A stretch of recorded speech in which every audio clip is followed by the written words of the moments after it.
Hello. Hong lam to pasian chỉ lá to lá sa khom nhé inga le zong sa khom nhé ngay nhé.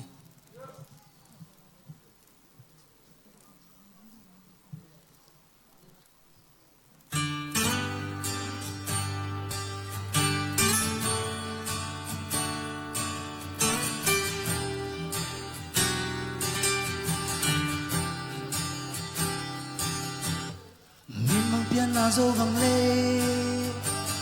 pang nam chin ke pang nam mon to pa bo sa zo gam nuam elom sa sia ni lum bang hong song he pin na siam na hang na to hong lam to pasian amin pat fe ni zo le tang lung ki tua làm bằng qua kiên sai là ôi gom đi tàu ba phát về đi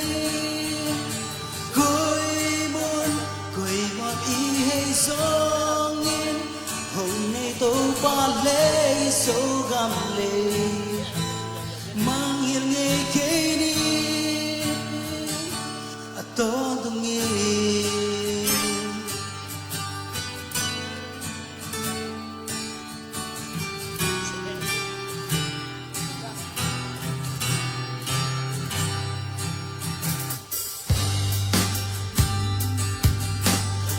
nam chin ke pang nam mo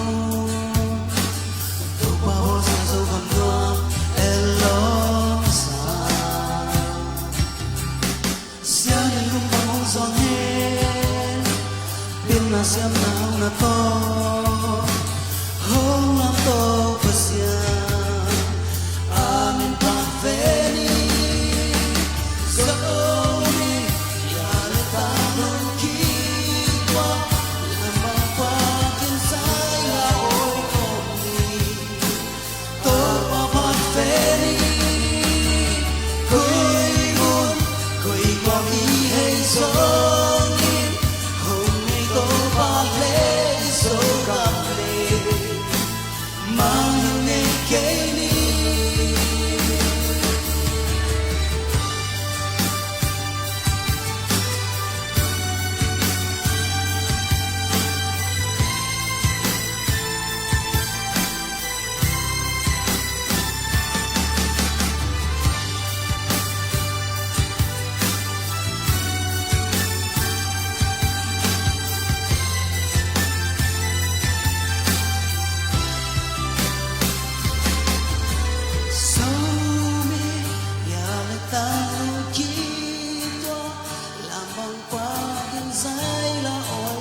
Mama ơi,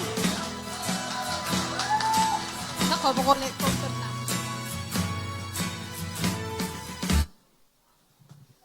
liên bù bên ấy cái ngã tắm luôn mà mày chẳng à nàng à coi liên bù chỉ bên mấy thế à chắc kín ha ông cái mấy set kịch lại chín toàn lùng cô hàng ấy liên phụ tắm mai chăng